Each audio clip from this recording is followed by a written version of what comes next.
আমরা 2024-এ যেখানে দাঁড়িয়ে আছি, গোটা পৃথিবী আর যেখানে দাঁড়িয়ে আছে, সেই জায়গায় থেকে যদি নবী করিম সাল্লাল্লাহু আলাইহি সাল্লামের সুন্নাহকে, তার জীবন দর্শনকে, তার জীবন আদর্শকে, তার কোনো জীবনের দিককে যদি আমরা কম্পেয়ার করি, তাহলে সেটা ভুল হবে।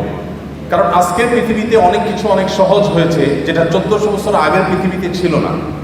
আপনাকে ক্ষণিকের জন্য 1400 বরং 1450 বছর আগে ফিরে যেতে হবে, যে সেই বাস্তবতায় নবী করিম সাল্লাল্লাহু আলাইহি সাল্লাম যে কাজগুলো করেছেন সেটা আসলে কতটা সম্ভবপর ছিল, কতটা চ্যালেঞ্জিং ছিল, কতটা একজন মানুষের কল্পনার অতীত ছিল।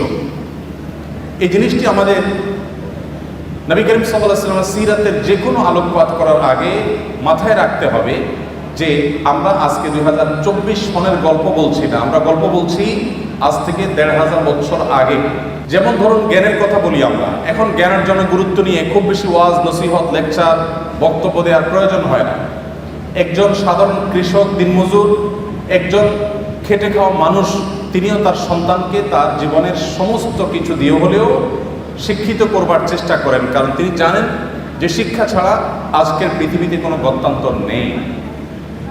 কিন্তু পৃথিবী যখন 1450 বছর আগের বাস্তবতায় ছিল, যখন শিক্ষা ছিল সমাজের সবচেয়ে গুরুত্বহীন একটি বিষয়, যখন শিক্ষার কোনো মূল্য সেই সমাজে ছিল না, এইরকম সমাজের বুকে দাঁড়িয়ে সর্বপ্রথম নির্দেশ ইকরা, এটা আল্লাহর পক্ষ থেকে যে এসেছে, নবী সাল্লাল্লাহু আলাইহি সাল্লামের পবিত্র মুখ থেকে নিঃসৃত হয়েছে, উচ্চারিত হয়েছে, এটাকে, এর যথার্থতাকে, এর যথাযথ মূল্যায়ন যদি আমাদেরকে করতে হয়, তাহলে সেই বাস্তবতায় ফিরে গিয়ে তারপর ইকরা বিসমি রাব্বিকাল্লাযী খালাক আমাদেরকে পাঠ করতে হবে। সম্মানিত উপস্থিতি, প্রিয় নবী সাল্লাল্লাহু আলাইহি সাল্লামের লাইফস্টাইল বা তার জীবনযাপনের পদ্ধতি নিয়ে আমরা হয়তো খুব বেশি কথা বলতে পারবো না অল্প সময়ে। নবী করিম সাল্লাল্লাহু আলাইহি সাল্লাম সম্পর্কে আমরা অনেকে জেনে থাকবো যে তিনি খুব সাদাসিধে জীবনযাপন করতেন, অনাড়ম্বর জীবনযাপন করাকে তিনি খুব বেশি পছন্দ করতেন। তার জীবনে ব্যক্তিত্বের কোনো ত্রুটি, দুর্বলতা কিছুই ছিল না। আবার অহমিকা, প্রদর্শনেচ্ছা, প্রদর্শনের প্রতি আগ্রহ এবং শো অফ করার মতো কোনো বিষয়, কোনো ছিটে ফোটা নবী রাসূলুল্লাহ সাল্লামের জীবনে মোটেও ছিল না। তিনি যখন চলাফেরা করতেন, কোথাও যেতেন, তার জীবনে ঘোড়ায় চড়ার ইতিহাস যেমন ছিল, অভিজাত বাহন, তখনকার যুগের উটে চড়ার অভ্যাস যেমন তার ছিল, ঠিক একইভাবে গাধায় চড়তেও তার কখনো দ্বিধা হতো না। তিনি গাধায়ও চড়েছেন। আমরা যেরকম আজকাল কোনো সম্ভ্রান্ত, কোনো শৌখিন, কোনো বিলাসী পরিবারে বেড়ে উঠলে আমরা যে লাইফস্টাইলের সাথে অভ্যস্ত, আমরা ভিন্ন কোনো লাইফস্টাইল যদি কখনো প্রয়োজনেও আমাকে অবলম্বন করতে হয়, সেটা করতে আমরা হেজিটেশন ফিল করি, আমরা অস্বস্তি বোধ করি।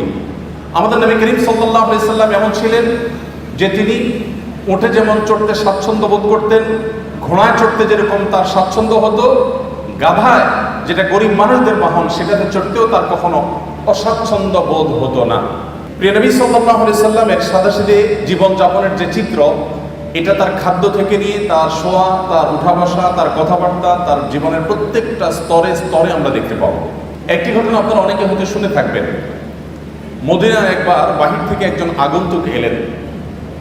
প্রিয় নবী সাল্লাল্লাহু আলাইহি সাল্লাম সাহাবীদের মধ্যে বেষ্টিত হয়েছিলেন, তাদের সাথে বসেছিলেন অনেকটা আসরের মতো গোলাকার হয়ে। বাহির থেকে আসা লোকটি জিজ্ঞাসা করলেন, তিনি প্রথমে বের করার চেষ্টা করলেন যে যার কাছে আমি এসেছি, যিনি আল্লাহর নবী এবং রাসূল হিসেবে আবির্ভূত হয়েছেন, তার নাম মুহাম্মদ, লোকটি কে? সে আগন্তুক প্রথমে অনেক চেষ্টা করেও উপস্থিত লোকদের মধ্য থেকে মুহাম্মদ সাল্লাল্লাহু আলাইহি সাল্লাম কে সেটাকে তিনি বের করতে পারলেন না। তাকে কোনোভাবে যখন তিনি চিহ্নিত করতে পারলেন না, তখন লোকটি জিজ্ঞাসা করলেন, মান ফিকুম মুহাম্মদ। তিনি উপস্থিত লোকদেরকে বললেন যে তোমাদের মধ্যে মুহাম্মদ লোকটি কে আসলে? আমরা এবার আমাদের সমাজের বাস্তবতার সাথে একটু মিলাই, যে আমাদের সমাজে কোনো নেতা, কোনো অনুসরণীয় ব্যক্তিত্ব, কোনো প্রভাবশালী, কোনো গুরুত্বপূর্ণ চেয়ারে বসা মানুষ, তিনি যদি তার অধীনস্থদের সাথে বসে থাকেন অথবা অধীনস্থদের সাথে নিয়ে রাস্তায় চলাফেরা করেন, তাহলে তার বডি ল্যাঙ্গুয়েজ, তার চলাফেরার স্টাইল, তার পোশাক, তার গেট আপ, তার চেয়ার, তার কথা বলার ধরন, এগুলো দেখে তাকে অন্যদের থেকে আলাদা করতে, কে নেতা আর কে অনুসারী, এটা আলাদা করতে কি আমাদের আজকের বাস্তবতায় কোনো কষ্ট হয় বা হবে? কোনো রাজনৈতিক নেতার কথা বলেন, কোনো গুরুত্বপূর্ণ পদে থাকা মানুষের কথা বলেন, তার লাইফস্টাইল, তার গেট আপ, তার কথাবার্তা, তার পোশাক আশাক, তার উঠা বসা, তার হাবভাব দেখেই যে কেউ ধরে নিতে পারবে যে উনি নেতা আর তারা অনুসারী। প্রিয় নবী সাল্লাল্লাহু আলাইহি ওয়াসাল্লাম এতটা সাদামাটা জীবন যাপন করতেন, এতটা বিনয়ী থাকতেন যে সাহাবীদের সঙ্গে যখন তিনি বসে থাকতেন, বাহির থেকে আসা মানুষ আলাদা করে তার নাম জিজ্ঞেস করে তাকে বের করতে হতো।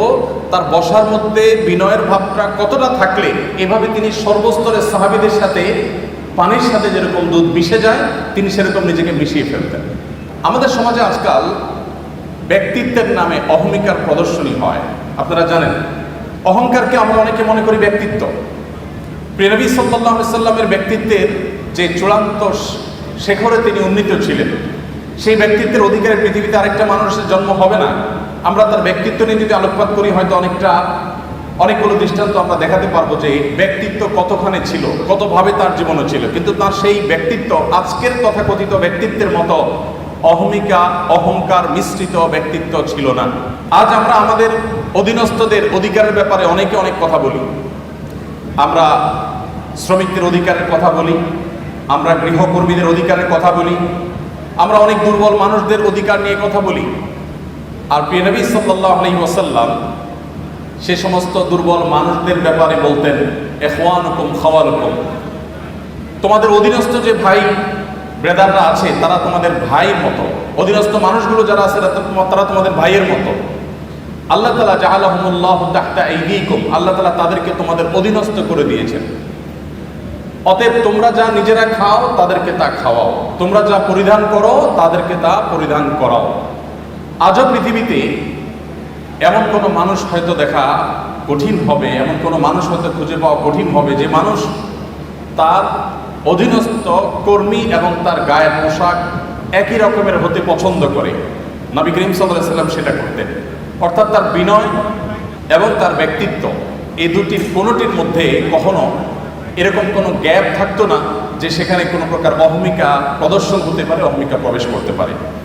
নবী করিম সাল্লাল্লাহু আলাইহি ওয়াসাল্লাম তিনি শুধুমাত্র সমাজের অভিজাত শ্রেণীর মানুষের সাথে বন্ধুতা করতেন না। আমাদের গুরুত্বপূর্ণ পদে থাকা মানুষগুলো, তাদের বন্ধুত্বের যে লেয়ার থাকে, শ্রেণী থাকে, সে মানুষগুলো থাকে সমাজের এলিট। একজন মন্ত্রী, একজন সংসদ সদস্য, একজন গুরুত্বপূর্ণ পদাধিকারী ব্যক্তি, তিনি তার বন্ধু বান্ধবের যে সার্কেল গড়ে তোলেন তারা তার ক্লাসের হয়ে থাকে। সাধারণত সমাজের যারা সাধারণ মানুষ থাকেন, এই মানুষগুলো এই তথাকথিত বড় বড় মানুষদের বন্ধু হওয়ার সুযোগ সাধারণত পায় না। মুহাম্মদ সাল্লাল্লাহু আলাইহি সাল্লাম সেই মানুষ ছিলেন যে তার বন্ধুত্বের তালিকার মধ্যে যাদের নাম খুব জোরে সোরে চলে আসে তাদের মধ্যে একজন ছিলেন আবু যর গিফারী রাদিয়াল্লাহু তাআলা আনহু, যিনি নবী সাল্লাল্লাহু আলাইহি সাল্লামকে তার খলিল, তার ঘনিষ্ঠ বন্ধু, পরম বন্ধু হিসাবে যিনি পরিচয় দিতেন।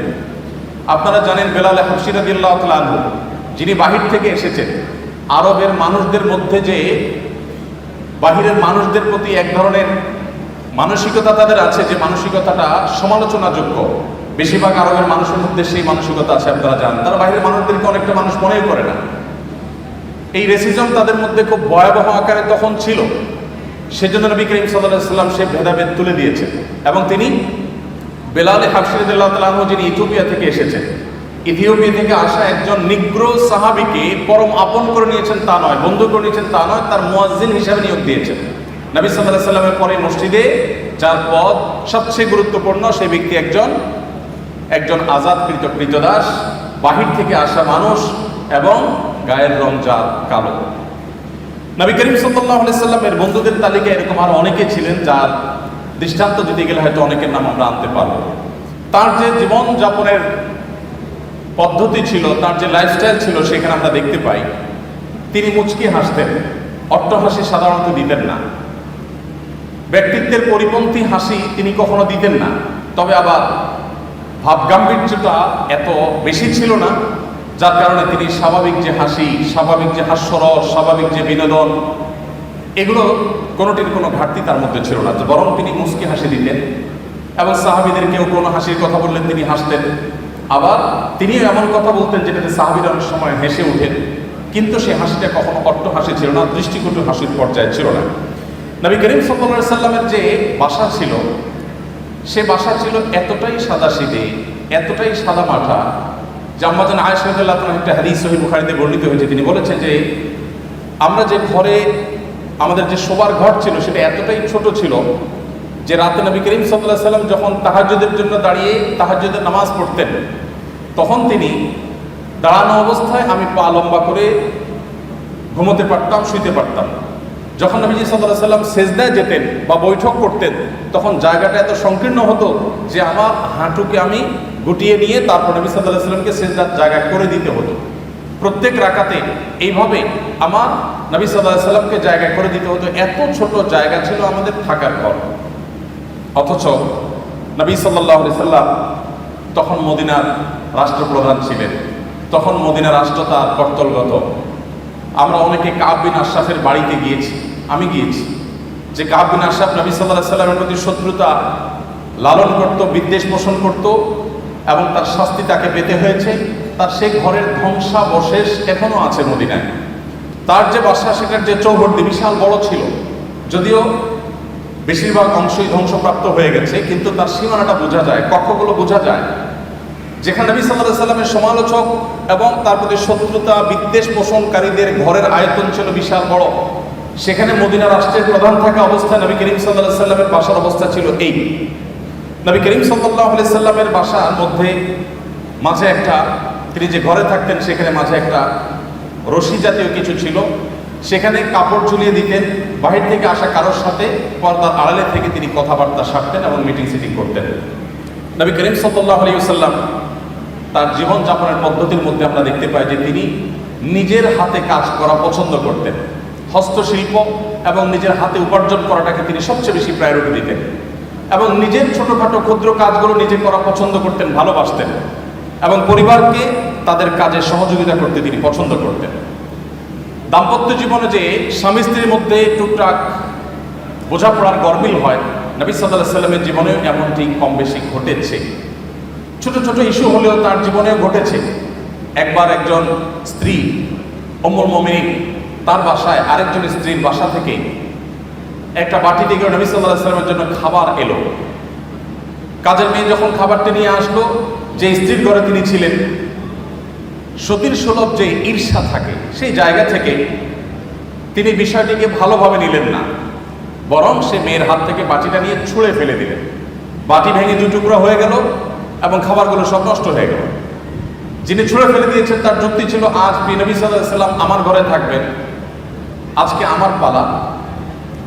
যিনি তরকারি পাঠিয়েছেন, খাবার পাঠিয়েছেন, তার ব্যাপারে তার ধারণা ছিল যে তোমার ঘরে যখন যাবে সেদিন তুমি খাওয়াবে, আজকে আমার পালার মধ্যে তুমি কেন খাবার পাঠাতে গেলে? আজকে তো আমি মন ভরে নবী সাল্লাল্লাহু আলাইহি সাল্লামকে খাবার খাওয়াবো, আপ্যায়ন করবো, আর আজকে তো আমার দিন।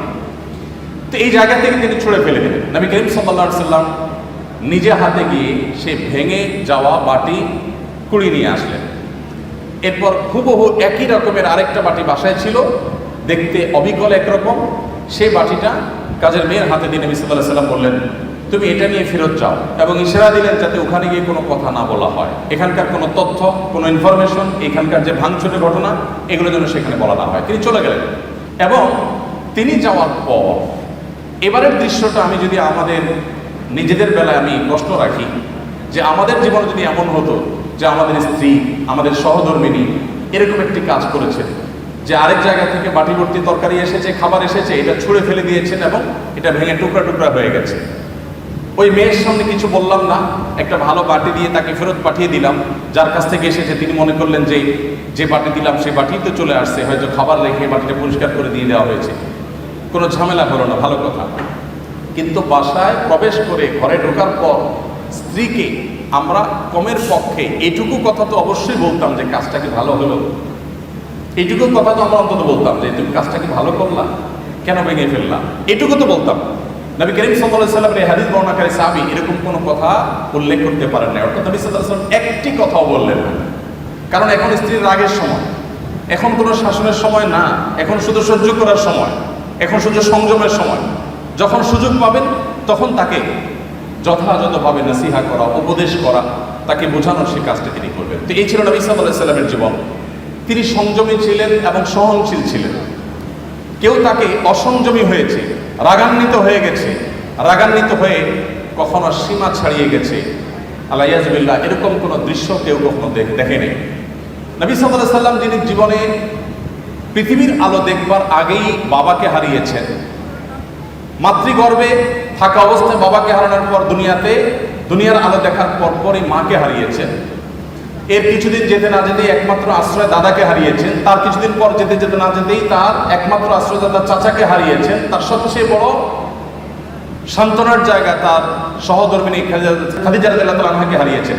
এতগুলো ঘটনা যখন একসাথে একাধারে ঘটলো, মাটির নিচে পাওয়ার নিচ থেকে মাটি একটার পর একটা যখন সরে যেতে লাগলো, এত বাধার পরও আমরা দেখি প্রিয় নবী সাল্লাল্লাহু আলাইহি ওয়াসাল্লাম এত বাধা বিপত্তি, মক্কাবাসীর শত্রুতা, এত কিছুর পরও জীবনে কখনো খেই হারিয়ে ফেলা বলতে যেটাকে বুঝি আমরা, মানুষ নিজের নিয়ন্ত্রণ হারিয়ে ফেলা বলতে যেটাকে বুঝি, এরকম কোনো দৃশ্য নবী সাল্লাল্লাহু আলাইহি ওয়াসাল্লামের সিরাতের তার জীবনের কোনো অংশে কেউ, তার শত্রুরাও কেউ দেখাতে পারবে না যে তিনি রাগের চোটে কখনো খেই হারিয়ে ফেলেছেন, নিয়ন্ত্রণ হারিয়ে ফেলেছেন, কখনো রাগান্বিত হয়ে সরি বলতে হয়েছে তাকে, এরকম কোনো দৃশ্য তার জীবনে কখনো ঘটেনি।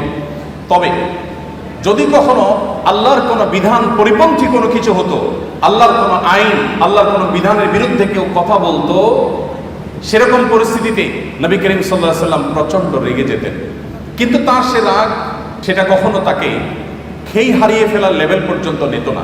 তার মুখ দিয়ে কখনো কটু কথা বের হতো না, তার থেকে কখনো অসৌজন্যমূলক আচরণ প্রকাশ পেত না। তিনি যখন রাগান্বিত হতেন, তার চেহারা রক্তিম বর্ণের হয়ে যেত, লাল হয়ে যেত।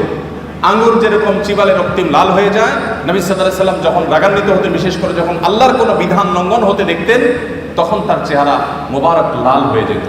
প্রিয় নবী সাল্লাল্লাহু আলাইহি ওয়াসাল্লামের লাইফস্টাইলের দিকে তাকালে আমরা দেখতে পাই যে তিনি যখন খাবার গ্রহণ করতেন, তিনি কোনো খাদ্যের দোষ ধরতেন না।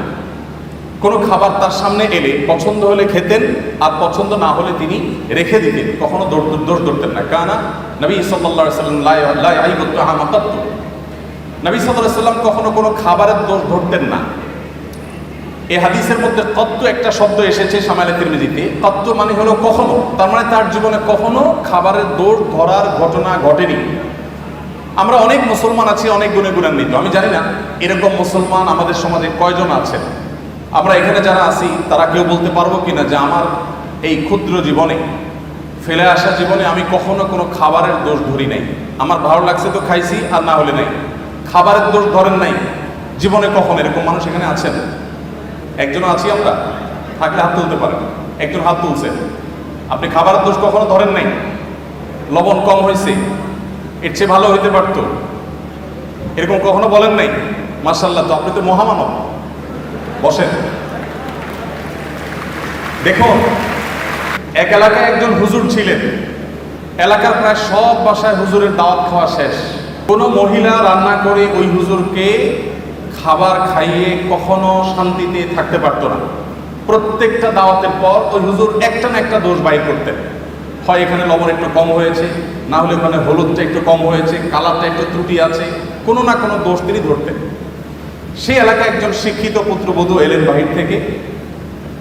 আসার পর তিনি এই হুজুর সম্পর্কে যখন ধারণা পেলেন যে একজন হুজুর আছেন, এই হুজুরের কেউ খাইয়ে সন্তুষ্ট করতে পারেন না, উনি একটা না একটা দোষ ধরেন। যদিও হুজুর মানুষ দোষ ধরার কথা না, নবী সাল্লাল্লাহু আলাইহি ওয়াসাল্লাম সুন্নাহর খেলাফ। যাই হোক, এটা কতটা বাস্তব ঘটনা তাও জানি না, বাকি গল্প হিসাবে শিক্ষণীয় সেই হিসাবে বলা। তো পরে ওই শিক্ষিত পুত্রবধূ তিনি হুজুরের সমস্ত দোষগুলোর তালিকা করলেন যে উনি কোন কোন দোষ ধরেন সাধারণত। সবগুলোকে নোট করে এমনভাবে একটা রান্না তিনি দিলেন যে এই রান্নাতে হুজুরের দোষ ধরার কোনো ফাঁক রাখলেন না, সব পারফেক্ট রাখলেন। এরপর হুজুরকে দাওয়াত দিয়ে খাওয়ালেন। খাওয়ার পরে এবার পুরুষদের দিকে দিয়ে জিজ্ঞাসা করলেন, এবার হুজুরকে জিজ্ঞাসা করো আজকের খাবার কেমন হয়েছে, কমেন্ট করতে বলো। এখন বেচারা হুজুর দেখলেন যে আসলে কোনো কমেন্ট করার জায়গা নেই, তো এবার বললেন যে আসলে এত ভালো না, এত ভালো না। তো যে ভদ্রলোক বলেছেন যে আপনি কোনো দোষ ধরেন নাই কখনো, আমি জানি না যে আপনি এই টাইপের কোনো দোষ ধরেছেন কিনা কখনো। যাই হোক, তো আমাদের নবী করিম সাল্লাল্লাহু আলাইহি ওয়াসাল্লাম সাধারণত কখনো খাবারের দোষ ধরতেন না, কারণ মেয়েরা কষ্ট করে রান্নাবাড়া করেন। আমরা যদি একদিন এই দায়িত্বটা পালন করি তাহলে আমরা হাড়ে হাড়ে টের পাবো যে রান্না করা এটা কত মজার কাজ। সব ঘরেই পুরুষরা, অনেক পুরুষরাই বা বেশিরভাগ পুরুষরাই চেষ্টা করে মাঝে মধ্যে একটু শখ করে রান্নাবাড়া করবেন। আমি একবার রান্নাবাড়া করেছিলাম, আমার মনে আছে, তরকারি রান্না করেছিলাম যখন আমি সৌদি আরবে ছিলাম। আমার ফ্যামিলি আমার সাথে ছিল, মিসেস হসপিটালে ভর্তি ছিলেন, তো বাচ্চাদের জন্য আমার মনে আছে আলু এবং ডাল দিয়ে একটা তরকারি রান্না করেছিলাম। দুর্ভাগ্যের বিষয় যে সেই তরকারি আমি ছাড়া পরিবারের সদস্যদের কেউ খায় না। বহুত ফজিলত বর্ণনা করলাম, বহুত বোঝানোর চেষ্টা করলাম, বাচ্চারা কেউ সেটা ছুঁয়েও দেখেনি, তারা জাস্ট উপহাস করে ছেড়ে দিয়েছে। অথচ সে আলু আর ডাল রান্না করতে যে পরিমাণ কষ্ট আমার গেছে, যে পরিমাণ ঘাম আমার ঝরেছে, যে পরিমাণ পেরেশানি আমার হয়েছে, সেটা আমি বলে তাদেরকে বোঝাতে পারতাম না। তো আমরা যারা কথায় কথায় খাবারের দোষ ধরি, আমাদের নবী সাল্লাল্লাহু আলাইহি ওয়াসাল্লামের এই সুন্নাহ থেকে শিক্ষা নেওয়া উচিত যে মা বোনদের, আমাদের স্ত্রীদের, মহিলাদের খাবার যদি কখনো পছন্দ হয় আমরা খেলাম, আর অপছন্দ না হলে আমি খেতে চাচ্ছি না অপারগতা প্রকাশ করলাম, আমরা দোষ ধরবো না। কঠিন, কিন্তু এই কাজটা আমাদেরকে করতে হবে যদি আমাদেরকে আদর্শ মুসলমান হতে হয়। আল্লাহ আমাদের সবাইকে সেই তৌফিক দান করুন। তো নবী করিম সাল্লাল্লাহু আলাইহি ওয়াসাল্লাম তিনি খাবারের কখনো দোষ ধরতেন না, আর খাবার খুব কম পরিমাণে খেতেন। অনেক সুন্নত আমল করা যায়, এই সুন্নতের আমলটা অনেক কঠিন। খাবারের পরে মিষ্টি খাওয়া সুন্নত, এরকম একটা কথা আমাদের সমাজে প্রচলিত আছে, যদিও এর কোনো ভিত্তি নেই। আমরা নিজেদের প্রয়োজনে খাবারের পরে ডেজার্ট খেতে ভালো লাগে, সেজন্য আমরা হাদিস বানিয়ে নিয়েছি যে খাবারের পরে মিষ্টি খাওয়া সুন্নাত। নবী করিম সাল্লাল্লাহু আলাইহি ওয়াসাল্লাম মিষ্টান্ন পছন্দ করতেন, মিষ্টি জাতীয় খাবার তিনি পছন্দ করতেন। এর মানে এই না যে যে কোনো খাবারের পরে আলাদা করে মিষ্টির জন্য তিনি ডেজার্টের অপশন রাখার জন্য বলতেন। আগে হতে পারে, পরে হতে পারে, মাঝে হতে পারে, মিষ্টি তিনি পছন্দ করতেন, সেটা ভিন্ন কথা। বাট খাবারের পরে মিষ্টি খেতে হবে আলাদা করে, এরকম কোনো কথা কোনো হাদিস দ্বারা প্রমাণিত হয় না। তো নবী করিম সাল্লাল্লাহু আলাইহি ওয়াসাল্লাম তিনি খাবার খেতেন পরিমাণে অনেক কম। আপনারা জানেন যে তার সুস্পষ্ট হাদিস রয়েছে, নির্দেশনা রয়েছে। তিনি বলেছেন আমাদের স্টমাককে 3 ভাগের 1 ভাগকে সলিড খাবার দিয়ে, আরেক ভাগকে পানীয় দিয়ে পরিপূর্ণ করতে, আরেক ভাগকে তিনি খালি রাখতে বলেছেন, এবং এটা আমাদের সুস্থ থাকতে সহায়ক ভূমিকা পালন করে। নবী সাল্লাল্লাহু আলাইহি ওয়াসাল্লামের এই সুন্নাহ লাইফস্টাইলের এই সুন্নাহ গুরুত্ব আজকাল আলহামদুলিল্লাহ ওয়াজ করে বোঝানোর প্রয়োজন হয় না, বরং এই সুন্নাহর গুরুত্ব আমাদের সমাজে অনেকেই খুব সুন্দরভাবে বুঝতে পারে। দেখুন নবী করিম সাল্লাল্লাহু আলাইহি ওয়াসাল্লাম তার এই সুন্নাহ, এখন ডাক্তাররা আমাদেরকে বলেন যে পেট পুরে খাওয়া যাবে না, ওয়াটার ফাস্টিং করতে হবে, ইত্যাদি ইত্যাদি। তো তার এই সুন্নাহ লাইফস্টাইলের যে উপকারিতা আছে, স্বাস্থ্যগত উপকারিতা আছে, সেগুলো আমার মনে হয় না যে আর বলার কোনো অপেক্ষা রাখে। নবী করিম সাল্লাল্লাহু আলাইহি ওয়াসাল্লামের এই সুন্নাহটির আমল আমরা মুসলমানদের চাইতে দুঃখজনক হলেও সত্য অমুসলমানদের মধ্যে বেশি দেখি। আমরা মুসলমানরা যতটা উদরপূর্ণ করে খেতে পছন্দ করি, বিশেষ করে বাংলাদেশের মানুষ আমরা যতটা উদরপূর্ণ করে খেতে পছন্দ করি, পৃথিবীর অনেক উন্নত দেশ আছে, সে দেশের মানুষরা আমাদের মতো এইভাবে গলা পর্যন্ত খেতে সাধারণত পছন্দ করে না। নবী করিম সাল্লাল্লাহু আলাইহি ওয়াসাল্লামের লাইফস্টাইলের মধ্যে আমরা দেখি, তার জীবনযাপনের পদ্ধতি দেখি যে তিনি এশার নামাজের পরপর শুয়ে যেতেন।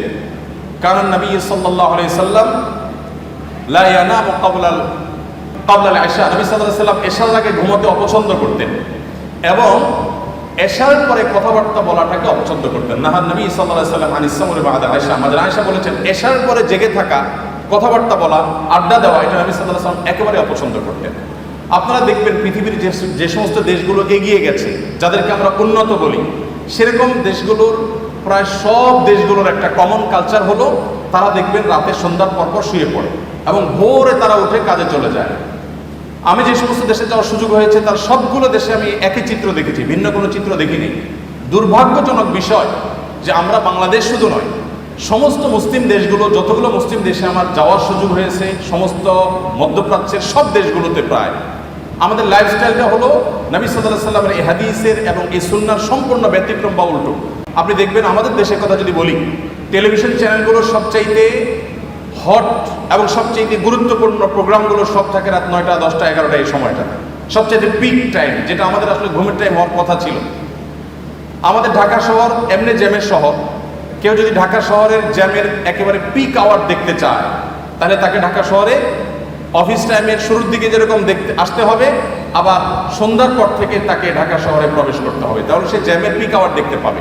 আপনি উন্নত অনেক দেশে গেলে দেখবেন যে সে সমস্ত দেশে সন্ধ্যার পর থেকে রাস্তাঘাট ফাঁকা হতে থাকে, রাত 9টা-10টা হয়ে গেলে রাস্তাঘাটে কোনো গাড়ি খুঁজে পাওয়া যায় না, সবাই ঘুমিয়ে পড়ে।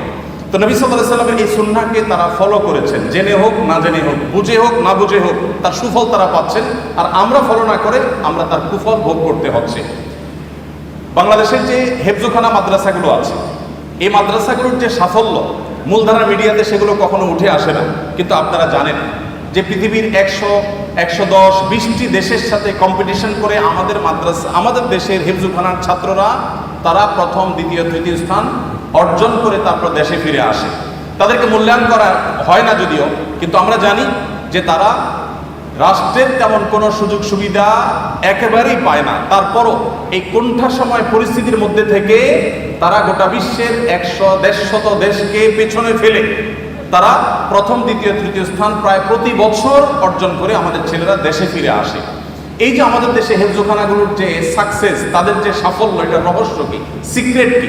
আপনি যদি আমাকে বলেন তো আমি বলবো তার সিক্রেটের মধ্যে অন্যতম একটা সিক্রেট হলো বাংলাদেশের অন্য সব মাদ্রাসাগুলো কিছুটা ব্যতিক্রম হলেও 100% হেফজখানাগুলোর বা হেফজো মাদ্রাসাগুলোর নিয়ম হলো যে রাত 10টার ভেতরে প্রায় সব হেফজখানার ছাত্ররা ঘুমিয়ে পড়ে এবং ভোরে তারা উঠে পড়াশোনা করে। ফজরের পরে তারা কখনো ঘুমায় না, তারা সকাল 10টা, 10:30, 11টার দিকে একটু ঘুমায় দুপুরের আগে। আর ঠিক এই জিনিসটাই সুন্নাহ এবং নবী সাল্লাল্লাহু আলাইহি ওয়াসাল্লাম এটাই করতে বলেছেন। এবং এর ফলশ্রুতিতে এবং আরও নানা কারণে আমাদের হেফজোখানার শিক্ষার্থীরা মাত্র 1.5 থেকে 2 বছরের মধ্যে কোরআনে কারিমের মধ্যে এত বিশাল বড় গ্রন্থ, এই পুরাটুকু তাদের বক্ষে তারা ধারণ করে ফেলতে সক্ষম হয়। তো আমাদের অনেক শিক্ষার্থীরা আছেন যারা রাত জেগে পড়াশোনা করেন এবং গভীর রাত পর্যন্ত তারা জেগে পড়াশোনা করে আবার সকালে লম্বা একটা সময় তারা ঘুমিয়ে কাটান। তো নবী সাল্লাল্লাহু আলাইহি ওয়াসাল্লামের সুন্নাহর পরিপন্থী এটি, এবং তার লাইফস্টাইল ছিল যে তিনি এশার পরে শুয়ে পড়তেন, একদম কথাবার্তা বলা পছন্দ করতেন, যত আলাপ সালাপ সব এশার আগে করতেন।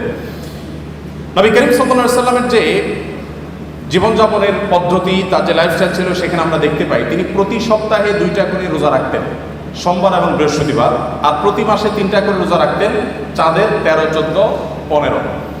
আমাদের যে মাঝে মধ্যে ফাস্টিং করা উচিত, এটা আমাদের ডাক্তাররা এখন বলেন, আমাদের চিকিৎসকরা এখন বলেন যে আমাদের মাঝে মধ্যে না খেয়ে থাকা উচিত, এটা আমাদের স্বাস্থ্যের জন্য ভালো। নবী করিম সাল্লাল্লাহু আলাইহি সাল্লাম সেই কাজটি করতেন সেই 1450 বছর আগে থেকে। নবী করিম সাল্লাল্লাহু আলাইহি সাল্লাম যখন কথা বলতেন, তিনি কারোর সাথে যখন কথা বলতেন পরিপূর্ণ মনোযোগী হয়ে কথা বলতেন। কখনো ঘাড় ফিরিয়ে অহমিকা প্রদর্শন হতে পারে, অবজ্ঞা বোঝা যেতে পারে, এভাবে কোনোদিন কারোর সাথে কথা বলতেন না। নবী করিম সাল্লাল্লাহু আলাইহি সাল্লামের সিরাতের একটি দিক আমরা হয়তো অনেকে ইতিপূর্বে নাও শুনে থাকতে পারি, তা হলো তিনি যেরকম পৃথিবীর ইতিহাসের সবচেয়ে শ্রেষ্ঠ বক্তা ছিলেন, তার বক্তব্য যেরকম সবচেয়ে সুন্দর ছিল সব দিক থেকে, তিনি কিন্তু পৃথিবীর সবচেয়ে শ্রেষ্ঠ শ্রোতাও ছিলেন। যখন তিনি কারোর সাথে কথা বলতেন বা কারোর কথা তিনি শুনতেন, তখন পরিপূর্ণ মনোযোগ দিয়ে শুনতেন, ঘাড় ঘুরিয়ে কারোর কথা শুনতেন না, পরিপূর্ণ মনোযোগ দিয়ে শুনতেন। যখন কেউ কথা বলতো, তিনি কথা বলে থামার আগ পর্যন্ত নবী সাল্লাল্লাহু আলাইহি সাল্লাম সাধারণত ইন্টারফেয়ার করতেন না। যখন কেউ তার সাথে হ্যান্ডশেক করতো, মুসাফা করতো, তখন তিনি নিজে থেকে হাতটা ছাড়াতেন না, বরং যিনি মুসাফা করেছেন তিনি ছাড়ানো পর্যন্ত অপেক্ষা করতেন। নবী করিম সাল্লাল্লাহু আলাইহি সাল্লামের যে সৌজন্যতা, এটা আমি আবারও বলি, আজ 2024-এর সৌজন্যের সাথে মেলালে হবে না। 1450 বছর আগে চলে যান, সেই পৃথিবীতে যে বাস্তবতা ছিল তখনকার সময় নবী সাল্লাল্লাহু আলাইহি সাল্লাম এই সৌজন্যতাকে এস্টাবলিশ করেছিলেন। নবী করিম সাল্লাল্লাহু আলাইহি সাল্লাম তিনি পরিচ্ছন্ন থাকা পছন্দ করতেন। তার সাদাসিধে জীবনযাপন দেখে এটা মনে করার কোনো কারণ নেই যে তিনি, অনেক মানুষ আছেন যে খুব সাদামাটা জীবনযাপন করেন, অপরিচ্ছন্ন, অপরিপক্ক বা আগোছালো। নবী করিম সাল্লাল্লাহু আলাইহি সাল্লামের জীবনযাপন ছিল খুবই পরিশীলিত, খুবই মার্জিত, খুবই পরিচ্ছন্ন, খুবই গোছানো, কিন্তু সেটার মধ্যে কোনো অহংকার ছিল না, প্রদর্শন করার মানসিকতা ছিল না, শো অফ করার মানসিকতা ছিল না। এই জন্য নবী করিম সাল্লাল্লাহু আলাইহি সাল্লাম আমাদেরকে যে জীবন বিধান দিয়েছেন, সেখানে আমরা দেখতে পাই যে তিনি ওযু করতেন প্রত্যেক ওয়াক্তে, তিনি মিসওয়াকের নির্দেশ দিয়েছেন, বাসায় প্রবেশ করার আগে, পরিবারের লোকদের সাথে কথা বলার আগে মিসওয়াক করে তারপর প্রবেশ করতেন। কোনো গুরুত্বপূর্ণ মিটিংয়ে যাবেন, মিসওয়াক করে তারপরে যেতেন, যাতে মুখের দুর্গন্ধ বের না হয়। জুমার দিনে সবাই সমবেত হবে, সেখানে সবাইকে মিসওয়াক করে আসতে, গোসল করে আসতে নির্দেশ দিয়েছেন। পরিচ্ছন্নতা, পরিপাটি থাকা এবং পরিশীলিত থাকার যত রকমের দিক হতে পারে তার সবগুলো নির্দেশ নবী সাল্লাল্লাহু আলাইহি সাল্লাম দিতেন।